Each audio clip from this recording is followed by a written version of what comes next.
Bien, alors une vidéo pour aider des STMG confinés à comprendre le cours sur la loi normale.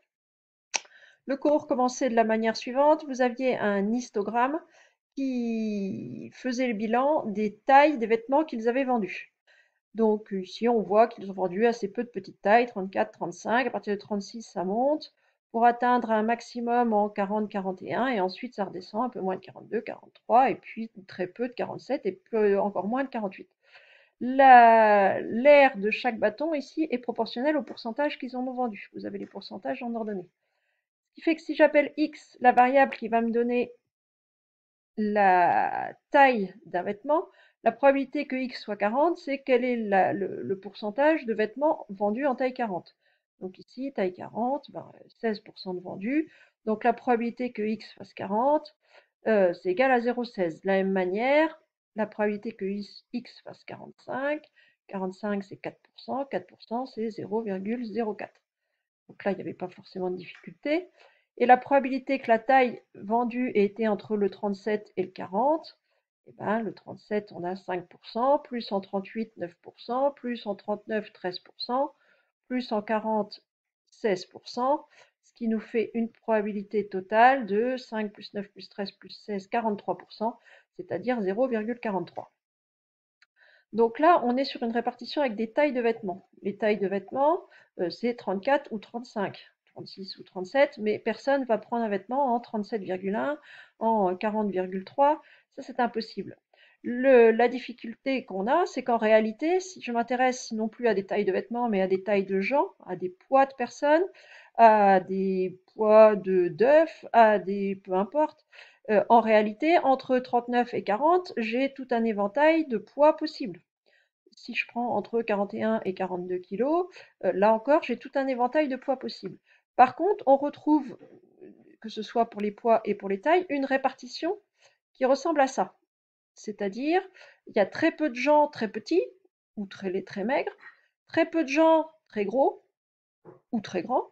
Par contre, tout le monde est autour d'un poids, d'une taille standard, peu importe, mais tout le monde est autour d'une moyenne, un petit peu plus, un petit peu moins.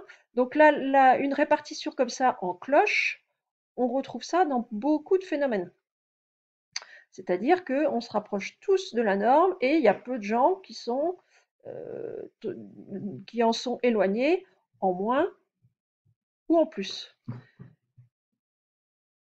Si je considère, et cette fois-ci, donc ça pourrait être par exemple la répartition des poids d'une population. Bon, ici, on est resté avec le 37 et le 40 détails, mais peu importe. Imaginons qu'on ait notre histogramme, si je reprends mon histogramme, mais je dis entre 35 et 36, j'ai 35,1, 35,2, 35,3, 35,4. Donc j'aurais, au lieu d'avoir juste quelques barres comme ça, plein de petites barres, toutes resserrées, très resserrées les unes aux autres, tellement resserrées qu'on ne verrait plus l'écart entre les deux. Et si je veux faire la probabilité qu'on soit entre 37 et 40, donc si je me ramène à mon dessin, imaginez qu'ici, j'ai en réalité une multitude de petites barres très proches les unes des autres. Si je veux faire la probabilité qu'on soit entre 37 et 40, il faudrait faire ce qu'on a juste en 37,1, plus en 37,2, plus en 37,3, plus en 37,4, plus... Donc pour résumer ça, sachant qu'après tout, entre 37,1 et 37,2, j'ai là encore plein de valeurs. Donc, au lieu de les prendre une par une, on va dire la probabilité d'être entre 37 et 40, ce serait le total de toutes mes minuscules barres, mais en réalité, ça revient à calculer l'air qu'on a ici sous la courbe. Donc, la probabilité ici d'avoir une taille entre 37 et 40, c'est l'air qui a été ici colorié en bleu. Et comme ce phénomène-là, on le retrouve dans plein de choses, des poids, des tailles, des kilomètres, on verra au fil des exercices qu'il y a plein d'exemples, et on dit que cette courbe-là, qui a peu de valeurs petites, peu de valeurs grandes et puis beaucoup autour d'une moyenne, représente ce qu'on appelle une loi normale. Alors, la formule mathématique qui est derrière, elle est compliquée. Mais il faut juste que vous sachiez l'exploiter. Donc la courbe qui représente une loi normale, comme ça, elle aura toujours cette forme-là, une forme de cloche. Elle va toujours être symétrique autour de la moyenne. Alors, la moyenne ici, qu'on note mu. Alors, c'est une lettre grecque. En maths, on aime bien utiliser des lettres grecques. Donc, la courbe qui représente une loi normale, vous aurez toujours cette forme en cloche. On appelle ça une gaussienne, symétrique, autour d'une droite verticale au niveau de la moyenne. Deuxième chose qui va nous caractériser notre loi normale, donc la moyenne, et puis l'écart type, parce que les valeurs peuvent être soit très très très resserrées autour de la moyenne, soit au contraire, je peux être très loin de la moyenne. Je peux m'écarter, le minimum, le maximum peut être très très loin de la moyenne, ou au contraire, il n'y a pratiquement personne qui soit loin de la moyenne, tout le monde va être resserré.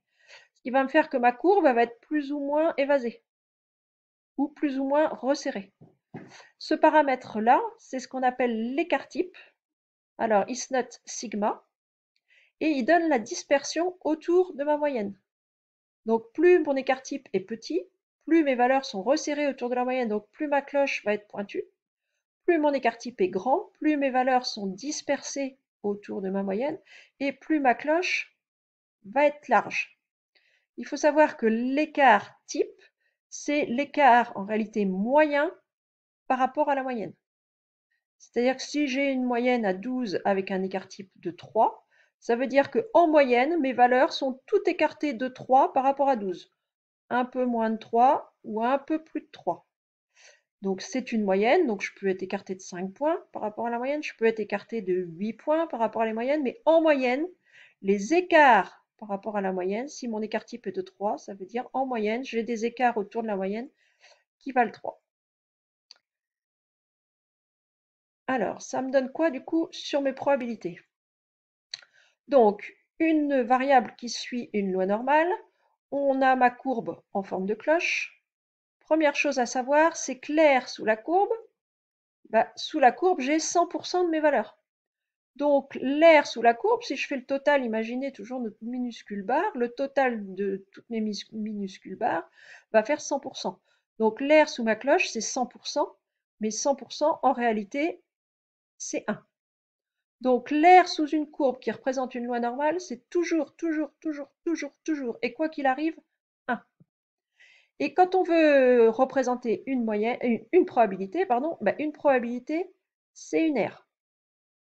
Donc la probabilité que votre variable soit entre A et B, j'ai ma courbe, je place mon niveau A, je place mon niveau B, et la probabilité que X soit entre A et B, c'est l'aire de la partie, que je peux colorier sous la courbe en étant bloqué à gauche par A, à droite par B.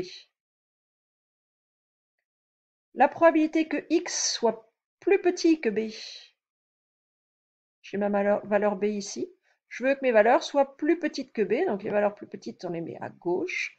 Donc c'est l'aire de ma courbe, c'est l'aire sous ma courbe qui est bloquée à droite par B. Donc c'est toutes les valeurs qui sont plus petites que B, donc toute l'aire de la partie sous la courbe à gauche de B.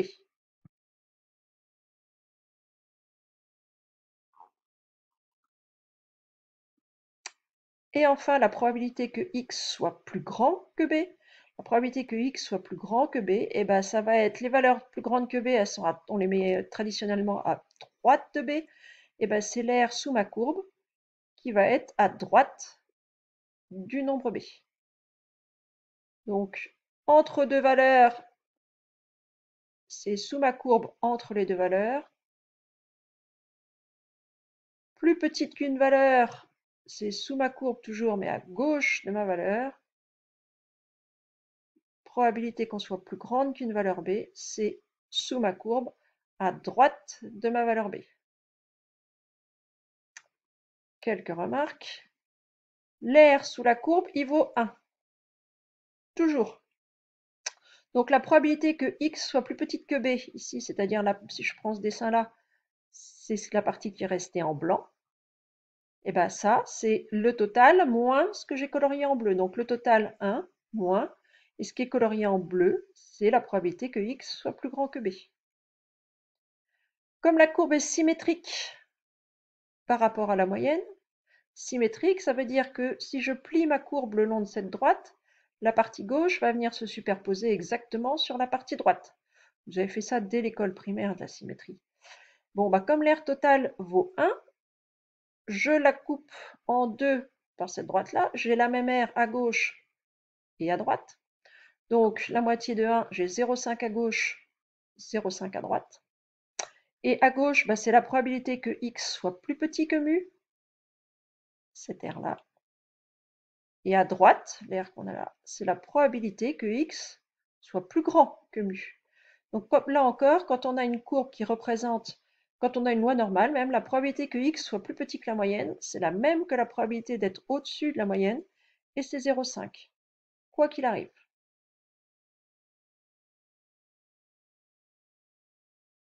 Donc, ce qu'il faut que vous reteniez, quand on a une loi normale, calculer une probabilité, ça revient à calculer une aire. L'aire sous la courbe vaut toujours 1, et la courbe est symétrique par rapport à la droite qui est située au niveau de l'espérance. L'espérance, c'est mu, c'est la moyenne. C'est-à-dire que si on connaît une aire à droite, par symétrie, on aura la même à gauche. Ça veut dire quoi cette phrase-là? Si je connais cette aire-là, par symétrie, je vais avoir la même en face. Donc ici, mon B, il est placé à 2 carreaux de mu. Donc si je me mets aussi à 2 carreaux de mu de l'autre côté, donc je vais retrouver cette zone-là, bah, c'est exactement la même que j'ai en face. Donc si je connais l'aire de cette partie-là, par symétrie, je vais aussi connaître l'aire de cette partie-là. Donc sur les courbes, c'est tout. On va s'arrêter là. Je reviens tout de suite pour la calculatrice.